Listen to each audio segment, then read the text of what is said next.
ਅਕਸਰ ਅਸੀਂ ਸੋਚਦੇ ਹਾਂ ਕਿ ਡੇਅਰੀ ਫਾਰਮਿੰਗ ਦੇ ਵਿੱਚ ਅਸੀਂ ਇੱਕ ਵਾਰੀ 2-3 ਕਰੋੜ ਰੁਪਈਆ ਲਾਈਏ ਅਤੇ ਮਹੀਨੇ ਦੇ ਕੋਈ 10-15 ਲੱਖ ਰੁਪਇਆ ਕਮਾਈਏ, ਮਗਰ ਇਹ ਗੱਲ ਬਿਲਕੁਲ ਹੀ ਗਲਤ ਆ। ਕਿਉਂਕਿ ਅਗਰ ਅਸੀਂ ਇੱਕ ਵਾਰੀ ਸਾਰੇ ਪੈਸੇ ਇਸ ਕੰਮ 'ਤੇ ਲਾਤੇ ਤਾਂ ਸਾਨੂੰ ਲੋਸ ਦੇ ਕਾਫੀ ਚਾਂਸਿਸ ਹੈ, ਕਿਉਂਕਿ ਸਾਡੇ ਕੋਲ ਐਕਸਪੀਰੀਅੰਸ ਕੋਈ ਨਹੀਂ ਹੈ।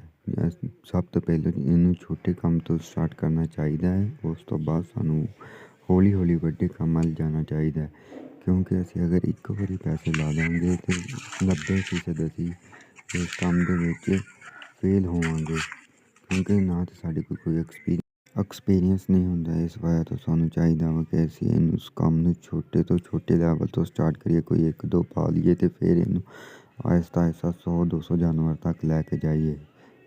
ਇਸ ਤਰ੍ਹਾਂ ਕਰਨ ਨਾਲ ਅਸੀਂ ਬਹੁਤ ਸਾਰੇ ਵੱਡੇ ਲੋਸ ਤੋਂ ਬਚ ਸਕਦੇ ਹਾਂ।